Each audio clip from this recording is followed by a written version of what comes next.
Ooh, what's up, everybody? My name is OMG WTF LOLFTW BRB.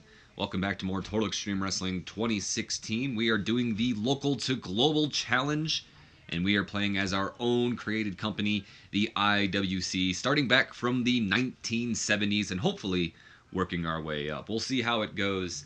I still don't think we'll be able to actually do the Local to Global Challenge.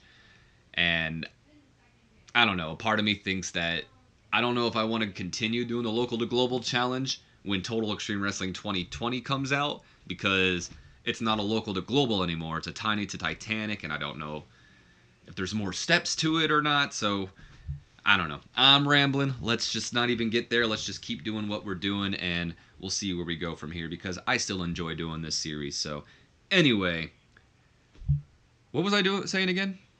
I don't know. Anyway, we are continuing on with our IWC Regional Championship Tournament, and we are going to see 3 more matches tonight in Round 1, and Round 1 should conclude next week, actually. Or not next week, but next month. So I'm going to go ahead and press Run the Show, but only to actually progress this real quick, because what I want to do is I want to bring down the screen real quick. I want to show you guys the new logo that I created. We can move these out of the way real quick. But we'll move them over there, and then we'll move them back, because I don't like them being there, because they'll show. But anyway, I went ahead and I made a logo. One of you out there actually made a logo for the IWC as well, and I feel like that fits more of like maybe the 80s. I don't know. That's kind of my vibe I get from it. So I might use that when we get to the 80s. But this kind of gives me more of that 70s vibe, like that old school kind of wrestling logo. So besides, it's more of a regional kind of thing as well. As you can see, we got the state of Arizona right here. That's kind of our region. And even though we're local and we stay in Arizona only, but this is kind of our area anyway. So it's got the state, the name. I don't know. I like it a lot. It definitely gives me that old school wrestling vibe that, this is something you would see an old school kind of company have. Anyway, let's go ahead and let's start off the show. We get a 42 solid D rating as our opening. The show opens with Baron von Heisinger standing in the middle of the ring alongside Russian Roulette. He's got a mic in hand and he's ready to talk. So the Baron picks up the mic and he says, "Why, hello and welcome, ladies and gentlemen. My name is Baron von Heisinger, and tonight all of you shall bear witness to my first step on my path to glory as I look to become the very first champion in the IWC. So without further ado, I will not keep you waiting. We all know what you came here, and I will give you all what you want. You all come here to see me. You come to see Baron von Heisinger. So, you know what? Let's just bring out the other guy, and let's get this show on the road." So Baron von Heisinger out there, he's not wasting any time. He's ready to get this title, or this show on, whatever. He's ready to get started pretty much. You know what I'm trying to say. He wants to be the champion. He already feels that he is the champion, as do a lot of people here in the IWC, it seems like. I mean, Ripper Savage already felt like he was champ. I think it was only Ripper Savage, now that I think about it. Whatever. But we got Baron von Heisinger, who feels like he's already the champion, and this is just his first step on the path to becoming champion. But he's got a tough challenger in front of him, as he'll be taking on the biker himself, Dino Bravo, and that completes one of our things. We have gimmicks up here, as we already know. Jody Arnold will most likely become the corrupt president. We've already kind of started teasing that with him being, well, the president. Dino Bravo is our biker. I'm going to put a space between that to make it seem a little better.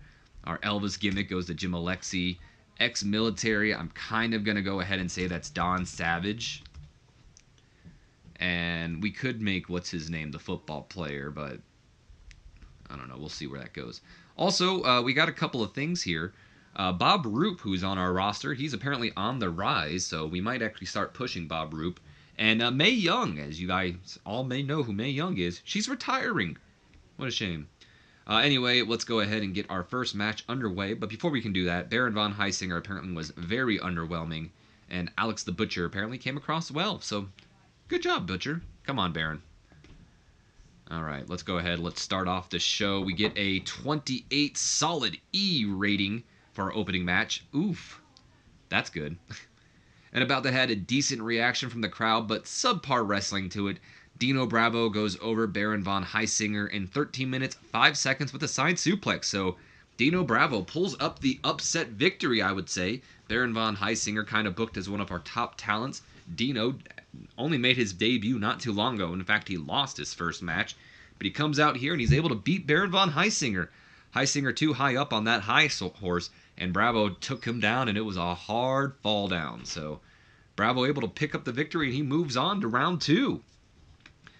Baron von Heisinger was actually visibly tiring towards the end of the match, so I got to remember that 13 minutes is kind of too long for these guys. I got to shorten these matches, I think, at least for Baron von Heisinger. The problem is a lot of these guys, their stamina's not shown and stuff like that, so I don't know exactly how good or how long they can go. So it's just stuff we got to learn and got to remember. So I got to actually keep playing this often so I can, remember who gets tired and who doesn't without just going in a couple weeks later. So Baron von Heisinger was visibly tired towards the end, probably because he wasn't expecting such a great match out of Dino Bravo, or should I say a back and forth matchup, and it cost him in the long run. He is getting better at his gimmick though, and this did get the crowd hotter. Baron von Heisinger with an in-ring performance of a 28. Dino Bravo with a 26. Only 2 points between the two. Before we move on, I would like to point out that we are being held in front of 95 people. Still, okay, I was going to say, is that the right area? Still no actual venue or anything, so we're just in like someone's parking lot in our backyard or something like that, so that's a shame. But anyway, Dino Bravo is improving in his performance skills. That's good. We move along to get a 35 E+ rating. After the match is over, Alex the Butcher and Alexis Smirnoff, better known as Russian Roulette, they jump in the ring and they attack Dino Bravo from behind before he can start celebrating his victory over Baron von Heisinger.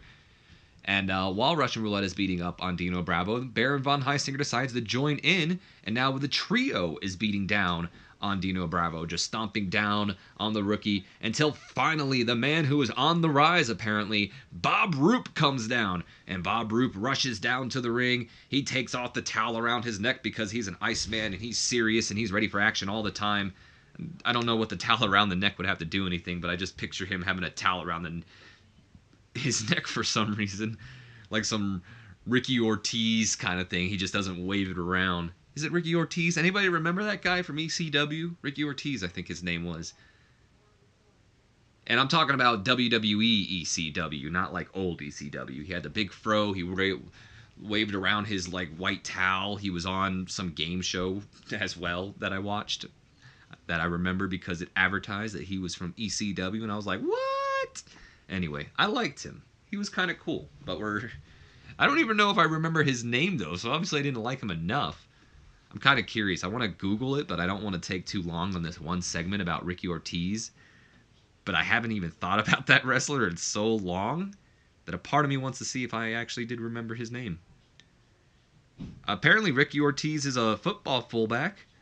I'm not sure if they're the same person, but I don't know. No, I don't think they are.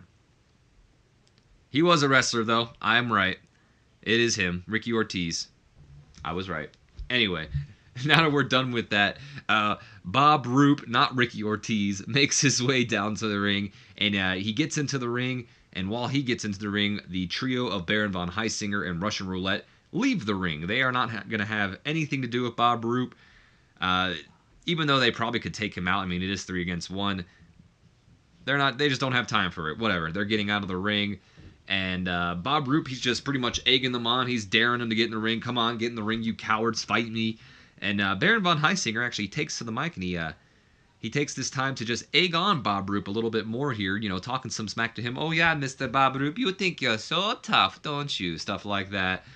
And he's just kind of, distracting Bob Roop in the long run, because while he and Alexis Smirnoff, not Alex the Butcher. While he and Alexis Smirnoff back their way up the entryway and continue to talk their crap to Bob Roop, Alex the Butcher, who Bob Roop wasn't paying attention to, sneaks his way in from behind and attacks Bob Roop from behind. So the Butcher is beating down Bob Roop and getting an early beatdown on him before their match, because their match is next.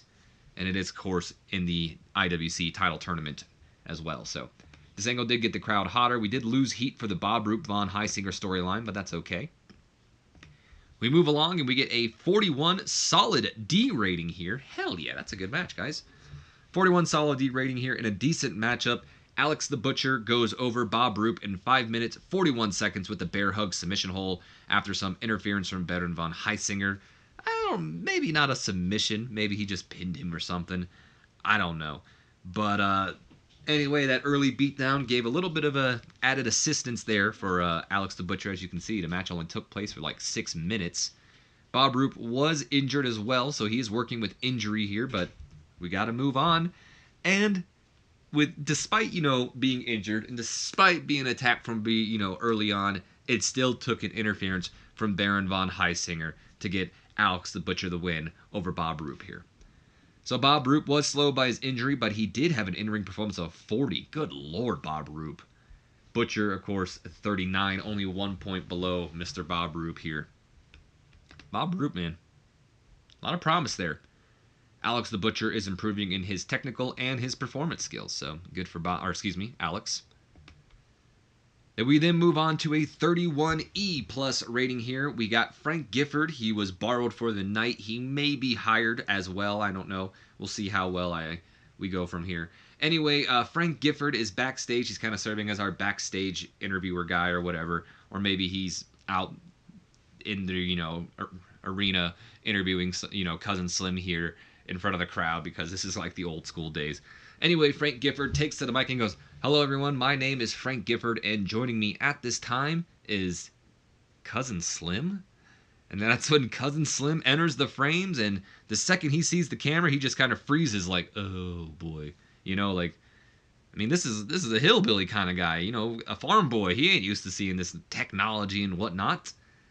So Frank Gifford goes on to say, "So Slim, tonight is not only your debut match for IWC, but you also have a chance to go further in the IWC title tournament tonight, if, of course, you win. Talk about a debut, am I right, Slim?" And Cousin Slim, again, still frozen. He just goes, And then Frank looks at him and he goes, "Great insight there, Slim. But what's that? We hear a voice coming from off screen, just kind of screaming and what the hell's going on around here, man?" Oh God, Ripper Savage is here.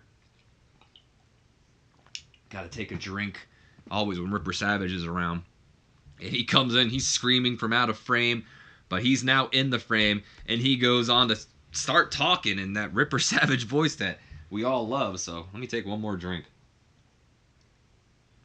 Okay, that should do it. "I can't believe this place. First I get cheated out of my regional championship, and then I'm replaced by a fake Savage. But now my interview time is being taken up by some yodel. Out of the way, yodel, and give me the mic, punk, 'cause I got something to say to that poser, Don Savage. Look here, there's only room for one Savage in the IWC, and you ain't no Savage. You know what, Fred?" It's Frank. "Whatever. Listen up, Ferdinand. I'm gonna talk to the Prez about this, and this will get fixed up. You mark my words." And Ripper Savage walks off, clearly irritated by not only the fact that he lost last week, but he lost last week to a man who shares the same name as him. How is that the president's fault? Anyway, he's going to go talk to President Jody Arnold, and hopefully we'll get some resolution out of this next time, or next month. I almost was about to say next week. Next time on IWC. Cousin Slim debuted his hillbilly gimmick and got a very good rating over it. That's awesome. Miss Sherry helping Savage during this segment, and then, of course, advanced the storyline. No worker improvements. So we then move on to our main event, which gets a 30E plus rating, and about to have a decent reaction from the crowd, but subpar wrestling to it. Cousin Slim, he wins his debut match by defeating Alexis Smirnoff. No Bob Roop interference, no nothing.